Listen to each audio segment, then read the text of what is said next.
Hello students, स्वागत है आपका the hitech education institute channel में। इस चैनल के माध्यम से मैं आज पहली वीडियो अपलोड कर रहा हूँ क्लास 11 सब्जेक्ट कॉमर्स के विद्यार्थियों के लिए। कई बार 10th क्लास पास होने के बाद स्टूडेंट्स कॉमर्स विषय लेने के बाद समझ में नहीं आता उसे कि हम कॉमर्स क्यों लिया है, और हम पढ़ते जाते हैं। 11th भी हो जाता है, 12th भी हो जाता है, ऐसे ग्रेजुएशन MBA या पोस्ट ग्रेजुएशन सब कुछ कर लेते हैं। उसके बाद भी हमें कहीं जॉब नहीं मिलती। सबसे इम्पोर्टेंट का कारण ये है कि हम सिर्फ सब्जेक्ट को ये मानकर पढ़ते हैं कि हमने कॉमर्स विषय लिया है और न्यूमेरिकल कम आते हैं, थ्योरी पढ़ना है और पास हो जाना है। तो बेटा उन स्टूडेंट्स के लिए ये मैंने वीडियो बनाई है, और इस चैनल के माध्यम से 11th क्लास 12th क्लास आने वाले टाइमों में UG एंड PG क्लासेस की जितनी भी अकाउंटिंग है सबकी वीडियो मैं इस चैनल पर अपलोड कर रहा हूँ आज से, ताकि आप लोग घर बैठे बैठे भी अकाउंटिंग की एक अच्छी नॉलेज ले सकें और एक अच्छी जॉब की ओर अग्रसर हो सकें और अपने बिजनेस को डेवलपमेंट करने में अकाउंट की हेल्प कर सकें। ठीक है ना बेटा? देखो, इस वीडियो में सबसे पहले क्लास 11 सब्जेक्ट कॉमर्स जिन्होंने लिया है उनको मैं कुछ बताना चाह रहा हूँ। वो ये है कि बेटा कॉमर्स सब्जेक्ट जो है वो बिजनेस से रिलेटेड है, पहली बात ये है। और कॉमर्स हमेशा उनको ही लेना चाहिए जो बिजनेस में इंटरेस्टेड होते हैं और कहीं ना कहीं एक अच्छी जॉब की रिक्वायरमेंट है। ठीक है ना? और कॉर्पोरेट सेक्टर में एक अपनी अच्छी पहचान बनाना चाहते हैं, बैंकिंग सेक्टर में जॉब करना चाहते हैं, है ना? जो भी अकाउंटिंग से रिलेटेड काम करना चाहते हैं उनको ही कॉमर्स लेना चाहिए। ठीक है ना? तो वही मैं आपको बता रहा हूँ आपको। बेटा 11th क्लास आपने लिया है तो 10th तक आपने science, social science, Hindi, English ये सब चीज़ें कॉमन पढ़ी हैं। अब ये आपका कॉमर्स एक नया सब्जेक्ट आता है। ठीक है ना? कॉमर्स में हमारे पास 5 सब्जेक्ट होते हैं, जिसमें से पहला होता है हिंदी, ठीक है, सेकंड होता है इंग्लिश। तो बेटा इन दोनों की बात तो हम नहीं करेंगे अभी, है ना? क्यों? क्योंकि हिंदी और इंग्लिश नर्सरी क्लास से अभी तक आप पढ़ते हुए आ रहे हो और अभी भी है, तो ये तो रहेगा क्योंकि फाउंडेशन में आता है और ये लैंग्वेज है। विदाउट इसके तो हम आने वाले टाइम में कुछ भी नहीं कर पाएंगे। ठीक है ना? तो लैंग्वेज नहीं होगी तो हम कोई चीज़ को प्रदर्शित ही नहीं कर सकते, है ना? लेकिन इसके बाद जो एक्चुअल मीनिंग है कॉमर्स में 3 सब्जेक्ट को मैंने लिया गया है। सबसे पहला आता है, मतलब इन दोनों को छोड़ दें तो पहला आता है बिजनेस स्टडी। ठीक है, बिजनेस स्टडी। सेकेंड आता है बेटा इकोनॉमिक्स, और थर्ड आता है अकाउंट। ठीक है, मैं आपको सबसे पहले कॉमर्स के बारे में बता देता हूँ, हर सब्जेक्ट की रिक्वायरमेंट कॉमर्स में क्या है और इन तीनों विषय को इसमें क्यों लिया गया है।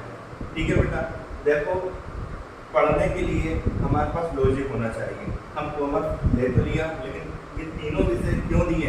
जब तक हमको ये पता नहीं होगा बेटा बिल्कुल इंटरेस्ट नहीं आएगा पढ़ने में और बच्चों को बोरिंग से लगने लगता है ना? तो इस वीडियो में सबसे पहले मैं कॉमर्स को डिक्लेयर कर रहा हूँ आपको। ठीक, पहली बात आती है बिजनेस स्टडी। हम इस विषय को क्यों लिया गया, कारण क्या है उसको देखिए। कोई भी व्यापार ऐसे ही नहीं किया जाता बेटा। देखो, कई बिजनेस, बहुत सारे बिजनेस पर डे स्टार्ट हो रहे हैं और दूसरे दिन क्या हो रहा है, बंद भी हो रहा है। देखो, एक दिन कई बिजनेस स्टार्ट भी हो रहे हैं और कई बंद भी हो रहे हैं। कारण क्या है?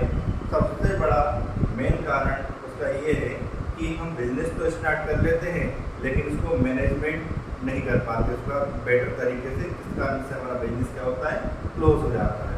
देखिए, आप जिस सिटी में भी रह रहे हो, जिस जगह भी आप रह रहे हो, आप मार्केट जाते ही होंगे। आपने देखा होगा मार्केट में बहुत सारी दुकानें हैं, लेकिन कुछ दुकानें ज़्यादा चलती हैं और कुछ दुकानें कम और कुछ चलती ही नहीं है और कुछ दिनों बाद बंद कर देते हैं। कारण क्या निकल रहा, रीजन क्या निकल रहा? क्योंकि उनका मैनेजमेंट सिस्टम ठीक नहीं है। ठीक है ना? दूसरी बात, आपने देखा होगा मैनेजमेंट बिजनेस तक ही लिमिटेड नहीं रह गया है ना? ये कई जगह पर है। हम स्कूल में पढ़ते हैं तो हमने देखा होगा जिस एरिया के स्कूल में हम पढ़ रहे हैं उस एरिया में बहुत सारे स्कूल हैं, लेकिन कुछ स्कूल ही सक्सेस क्यों है? क्योंकि उनका मैनेजमेंट सिस्टम बेटर है। मैनेजमेंट का मतलब यहाँ पर ये होता है हम ठीक तरीके से हमारे रिसोर्सेज का यूज़ करते हैं। ठीक है ना, पैसे को सही तरीके से लगाते हैं, हमारे जितने भी एम्प्लॉइज होते हैं उनसे बेहतर तरीके से काम करवाते हैं नियम के अनुसार, ठीक है ना। तो अब मैनेजमेंट बहुत बड़ा है, बस एक बेसिक कॉन्सेप्ट समझा रहा हूँ। इस चैनल के माध्यम से मैं बिजनेस स्टडी भी पूरा समझाऊंगा, इकोनॉमिक्स भी पूरा समझाऊंगा और अकाउंटिंग भी पूरा समझाऊंगा, ठीक है ना। अभी अपन सिर्फ क्या समझ रहे हैं, कॉमर्स हमने क्यों लिया, इसमें क्या क्या चीज़ सीखेंगे, ठीक है ना। तो बिजनेस स्टडी में हम क्या करते हैं, बिजनेस को प्लान करना सीखते हैं कि बिजनेस को एक सही पॉलिसी से किस तरीके से रन किया जाए, जिससे हमने जिस उद्देश्य के लिए बिजनेस चालू किया हो उसमें सक्सेस मिल जाए।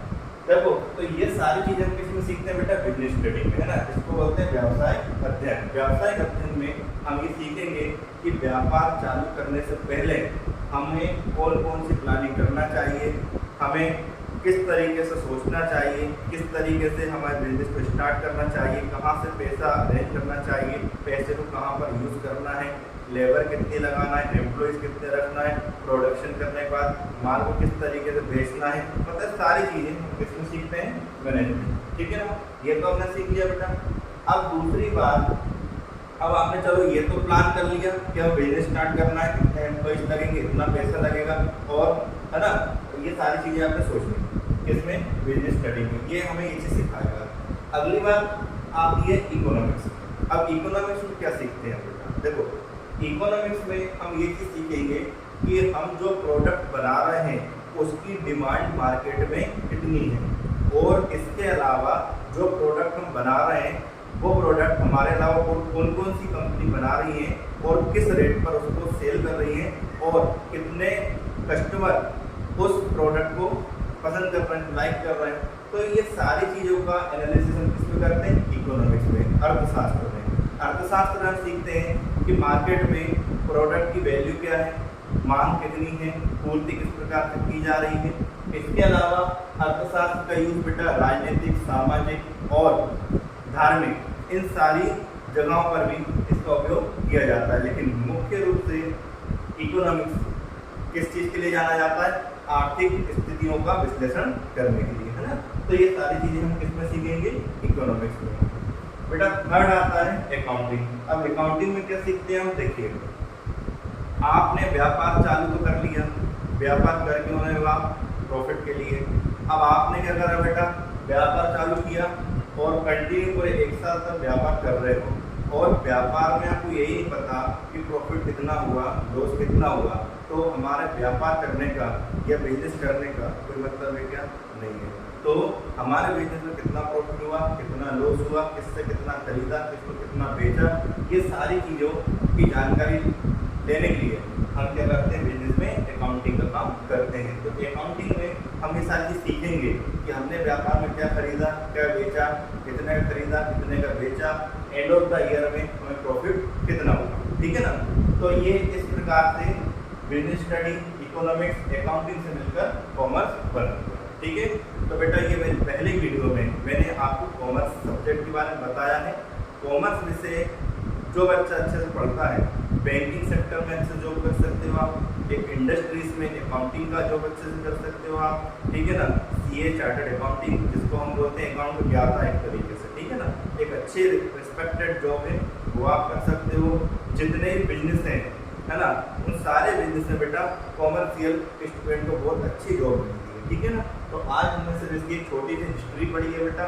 नेक्स्ट वीडियो में अब मैं आपको अकाउंट का जो फर्स्ट चैप्टर है हमारा शिमला की बुक से लेखांकन से परिचय, है ना, पहले क्वेश्चन से मैं वीडियो डालना चालू कर रहा हूँ इस चैनल पर। जिस बच्चे ने इस चैनल को सब्सक्राइब नहीं किया कर लें, ताकि मैं वीडियो अपलोड करूँ तो आपको उसका मैसेज मिल सके, ठीक है बेटा। Thank you.